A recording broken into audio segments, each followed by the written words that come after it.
Hey guys, today I'm going to give you a step-by-step tutorial to show you everything you need to know to make those circle photo weird landscapey panorama-y things. You know what I mean, right? Like this.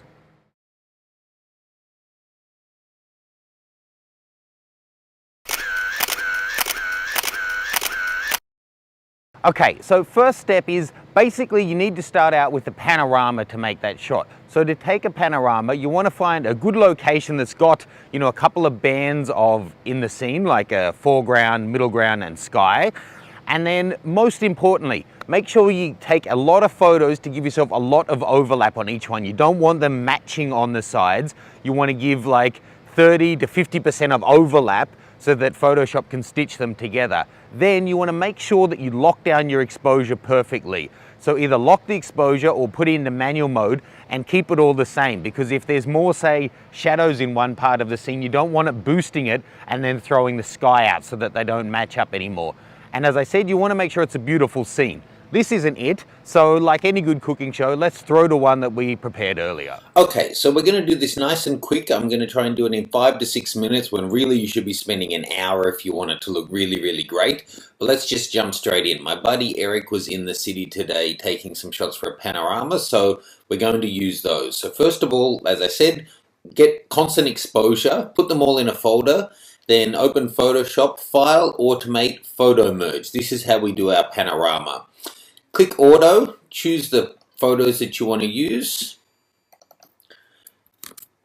In this case, we're using 7 shots, and then just let Photoshop do its magic. It's going to put them all together. Now, in this case, to do the circle, you really want to have a full band of water or grass or something constant in the bottom of the shot. You can see here, left and right, he's actually got a lot of footpath. That's not ideal for our situation, but we're going to work with it anyway. So, first step, actually, let's straight off the bat, flatten the image and unlock the layer by double clicking the lock. Okay, then grab our circle tool, our rectangle tool, and then we want to get a good amount of sky. You'll notice that over there on the right, that means we're going into an area that has no sky. We're going to just fill that in. Ideally, the pano would have been taken specifically for this purpose and it would work a little bit better. It hasn't, but this will still work out. Now, before people start ranting and raving, as I said, this is a really quick 5-minute video, not a detailed full hour one to show you exactly how to do it. But I am showing you all the steps. So what I'm doing here is I'm going through with the clone tool, and the clone stamp tool, and I'm going to go through and just fill in the sky roughly.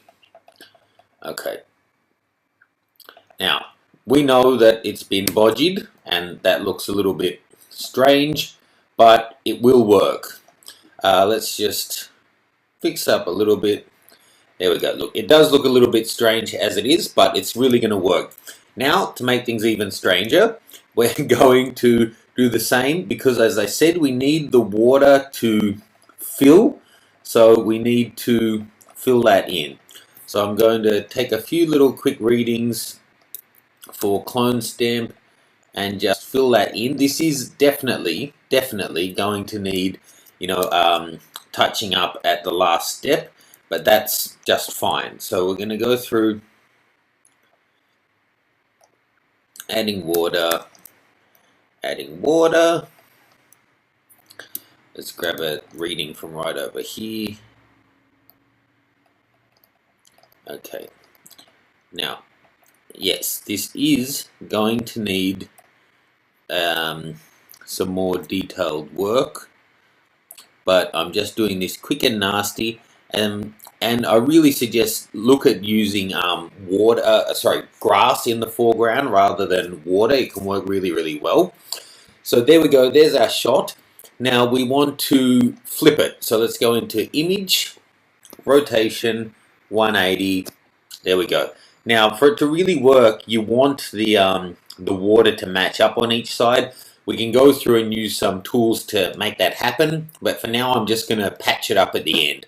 So now it's upside down. Now we need to whoop and join the sides together. So for that, go to Filter, Distort, Polar Coordinates, and then you want rectangular to polar, and just hit OK.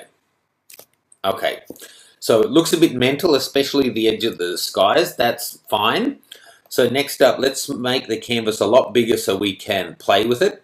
So I want to make my height more than the width. So just so I've got extra room, so I'm going to make it 110 and put all the space at the top. Now let's just shrink it down so that all fits in. Then I'm going to select what we're working on. Go up to Image, Edit, then Transform, Scale, and then just drag it up till we're getting the kind of circular shape that we want. That looks about right. Enter, and then I'm just going to crop it back to that size to work on. Now you can see there's a big old join there which looks rubbish in the water and in the sky. So the best way to go about fixing that up is, well, actually to have started off with them really level to begin with. But as it is, we can just go in and again grab our clone stamp, this time drop the opacity down to maybe 60%, take a reading and then just wash over the border. You want to blend water from different places to make it work, and you can see, you know, if the water just hasn't matched up on this one, you really would want to go through and get that matched up really nice and neatly, which I haven't. This is a 5-minute version.